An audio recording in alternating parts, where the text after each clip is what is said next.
Bueno, en primer lugar, agradecer la presencia de los integrantes de la Corte. En realidad, este proyecto, y es lo que venimos diciendo desde el Frente Amplio Progresista, viene desde quienes lo tendrían que interpretar, viene elaborado por quienes lo tendrían que interpretar. Nosotros pensamos que, y no es una cuestión que en esto tengan responsabilidad ustedes, debería haber sido este cuerpo, el Congreso, el que tuviera la comisión y esta comisión la que estuviera encargada de su elaboración. Esto nos trae algunos inconvenientes de interpretación, o podríamos decir que por ahí viene ya con un manual de instrucciones o jurisprudencia aplicada. Y esto sin desmerecer en absoluto la calidad de los juristas que han trabajado y el tiempo que tiene que haberles insumido, por lo menos el año que tuvieron para hacerlo. Y ahí sí hay una cuestión que es la concepción que obviamente ustedes le pusieron a este anteproyecto, basado también en el proyecto de 1998, y a nuestro juicio profundizando ese proyecto de 1998. Me permito discrepar con la doctora Hayton de Nolasco en el sentido de que estarían totalmente cubiertas la situación que a nuestro juicio atenta contra la igualdad y el principio protectorio. O sea, la verdadera igualdad estaría en dar determinadas oportunidades. Y pongo como ejemplo el caso de la locación, que se saca como una norma de orden público y que deja que solamente se podrá renunciar al tiempo máximo que fija en locaciones urbanas, que son 2 años, para un contrato, el que teniendo la tenencia se pueda renunciar a ese plazo que otorgaba la ley. Y esto lo quiero decir en el sentido de haber constitucionalizado, según palabras del presidente de la Corte, el derecho privado. Y la pregunta que les quiero hacer apunta a por qué, a qué responde el introducir en el derecho doméstico el derecho internacional público o el derecho internacional privado. ¿Por qué nos sometemos de una manera tan terrible a los tratados internacionales, a ponerlos en paridad con el derecho doméstico? Y la verdad que más de corte latinoamericanista es de corte global hacer algo así. En este sentido, el también poner tribunales arbitrales para las personas jurídicas, yo entiendo que no son lo mismo, por más que sean sociedades anónimas, que existen sociedades anónimas de multinacionales y sociedades anónimas de pymes. Entonces, desde el punto de vista de nación, de la soberanía de una nación, someter también el derecho doméstico de esta manera, más allá de que obviamente si entramos en derecho internacional privado y tenemos contrataciones con empresas de otros estados, etcétera, se aplica el derecho internacional privado. Ahora, ¿qué necesidad había de ponerlo acá a la paridad? ¿A qué responde? Porque creo que ni en el proyecto del 98 estaba puesto así. Y considero que desprotege ampliamente a toda la ciudadanía. La segunda pregunta tiene que ver con propiedad indígena, propiedad comunitaria. Si realmente han sido escuchados o en base a qué teoría se ha introducido, porque de acuerdo a lo que a nosotros nos llega, no han sido consultados los pueblos originarios en el tema de propiedad comunitaria. Así que quería saber cuál era la fuente del anteproyecto. Y por último, respecto de responsabilidad del Estado, más allá de la explicación que dio el doctor Lorenzetti, y considerando que, bueno, seremos acá los diputados los que en definitiva terminaremos sancionando la cuestión, creo que sí es grave. O sea, creo que las modificaciones que introdujo el Poder Ejecutivo son graves. De hecho, atentan contra los trabajadores del Estado, que limita por ejemplo, en un caso de accidente de trabajo, que tendrían que valerse de las normas de derecho público, de derecho administrativo, en tanto y en cuanto no les satisficiera el tema de la RT, o sea, quedarían limitados y discriminados que en lugar de cualquier empleado de una empresa privada que siempre tiene expedita la vía judicial y la acción civil, al derecho administrativo y lo que éste fije. Así que considero que mirando los derechos de los trabajadores, donde este código se está metiendo, incide y es grave. Eso nada más. Muchas gracias. ¿Contesta usted, doctor? Sí, después vos contestás propiedad originaria. Creo... La locación que cita en la excepción que le pusimos acá, si está en la tenencia de la cosa, que es la jurisprudencia. Sí. Bueno, son varios temas, pero me parece lo primero es esta cuestión acerca de que los jueces intervengan en procesos de reforma. En casi todos los casos de leyes que ha dictado este Parlamento, los anteriores, en todos siempre intervinieron jueces, siempre. Es una costumbre muy común en la Argentina desde sus orígenes. Nunca hubo un problema, nunca hubo una cuestión y no veo que ahora tampoco la haya. En todos los procesos de reforma del código también hubo. O sea, no veo realmente, bueno, usted creo que es una opinión, ¿no es cierto? Pero no hay problema en eso, porque históricamente siempre fue así, nunca nadie dijo nada y de hecho es bueno. Fíjese que desde el Poder Judicial se reclama además, porque si no hay una coordinación, estamos hablando, hay que distinguir las políticas de Estado de las cuestiones políticas de coyuntura, ¿no es cierto? En las políticas de Estado tenemos que trabajar juntos, el Poder Legislativo y el Judicial, porque si no hay incoherencias, y esto ha pasado mucho, entonces... Nosotros no lo vemos mal, al contrario, lo vemos muy bien.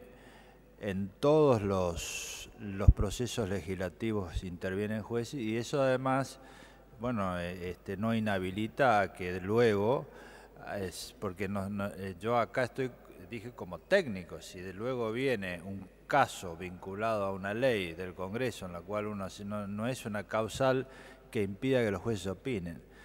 O sea que esto no tiene nada que ver realmente, no le veo ninguna dificultad. Tampoco creo que este sea un problema vinculado al derecho del trabajo. La ley de accidente de trabajo es otra cosa y realmente se está discutiendo en el Congreso, también el Poder Ejecutivo tiene proyectos. Hay una ley vigente que está con cuestión, pero es otro tema, o sea, que no creo que esto tenga una relación directa con el derecho del trabajo.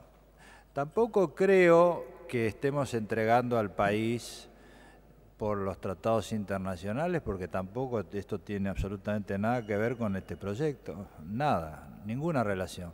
De hecho, los tratados internacionales los ha ratificado este Congreso, es decir que nosotros lo que estamos haciendo es primero respetar la Constitución, que creo que habría que fijarse bien, pero me parece que dice que los tratados internacionales son obligatorios y ahí nos entregó el constituyente a las multinacionales o no sé a quién, pero nosotros lo que hacemos es respetar una norma que está vigente, que es la Constitución.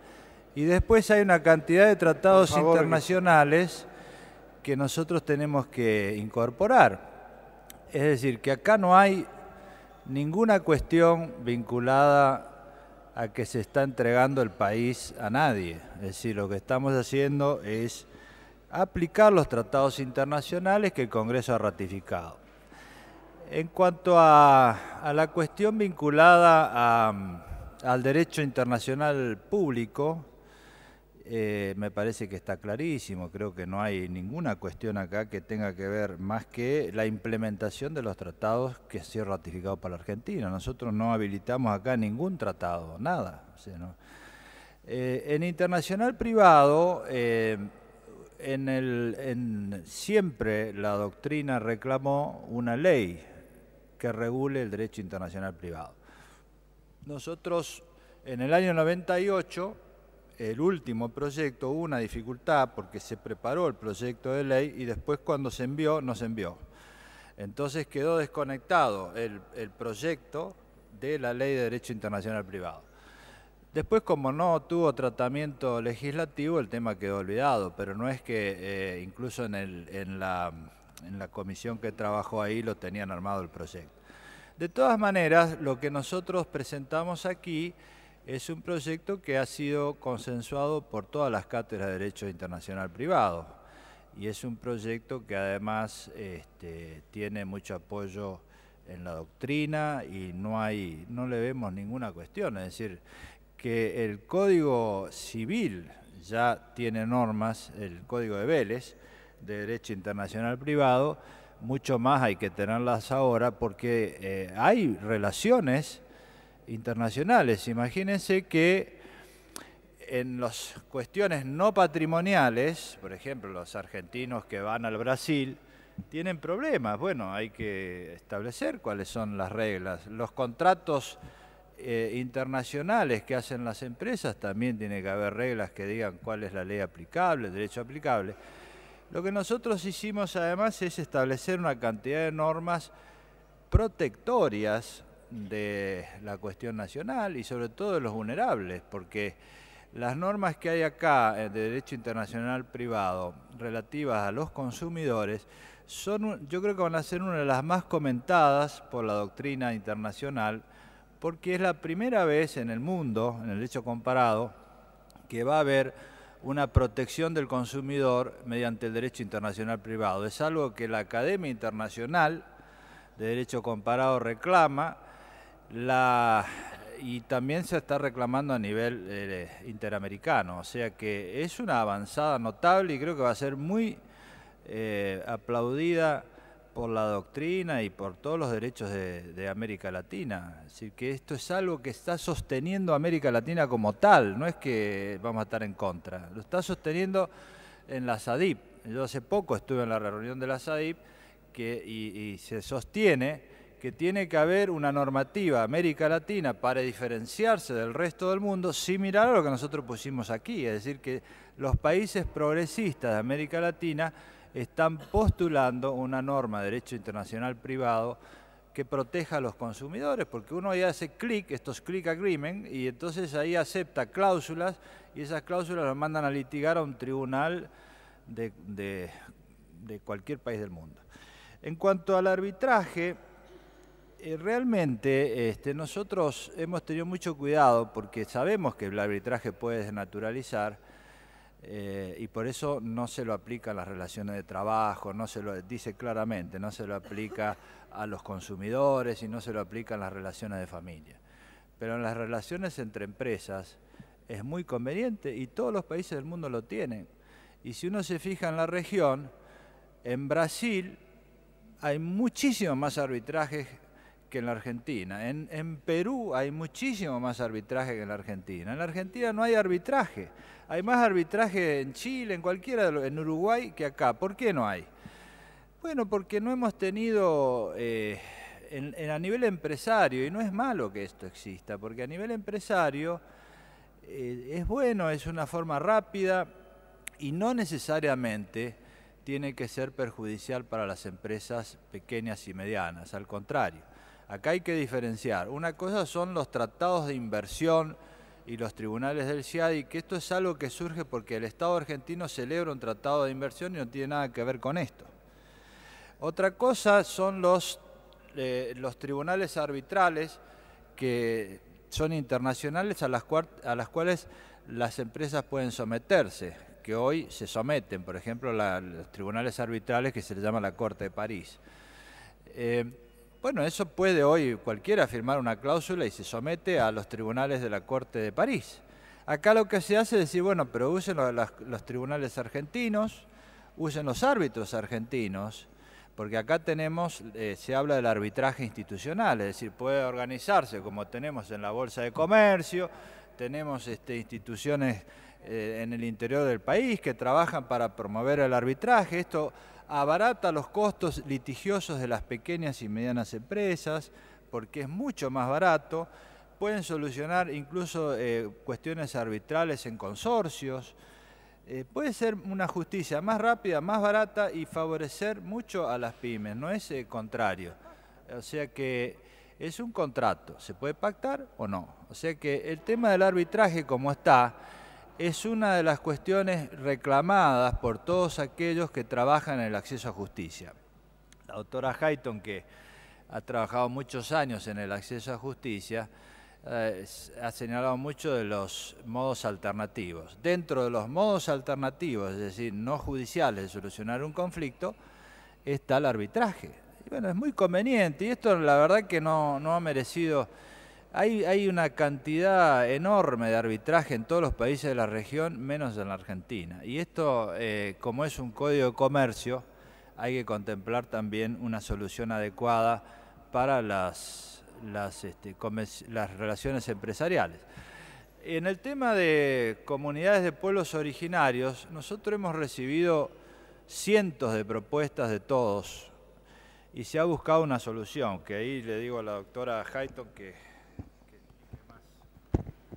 Bueno, hemos buscado la solución más sencilla. Básicamente lo que está es la Constitución Nacional, no mucho más, porque lo que pasa que esto, convertirlo en un derecho real era lo importante para poder, digamos, dar estabilidad a las situaciones, para poder registrarlas adecuadamente. En realidad es la Constitución y la normativa vigente que no lo traía realmente como derecho real. O sea, es plasmarlo a los fines de que las comunidades originarias tengan una estabilidad y un derecho más. Esto no está, en realidad no hay otras fuentes porque no está, diría, en ningún código civil. Lo que pasa es que nuestra Constitución lo pide, o sea, lo que están pidiendo las comunidades es agregar algunas cosas que no son propias del Código Civil, sino del derecho administrativo, que es todo el sistema de regularización de las tierras, de mensuras, deslindes, o sea, eso es necesario. Adjudicar tierras, hacer mensuras, deslindes o establecer cuáles son los límites de las que ocupan. Pero eso no es un tema del Código Civil. El Código Civil regula un derecho. El modo en que se llega a, digamos, delimitar el terrenito es ajeno al Código, ¿me explico? Por eso es que lo que están pidiendo es propio, eso sí, del derecho administrativo, del INAI, y de todo otro sistema que no se refiere al derecho real de propiedad originaria. ¿Está claro?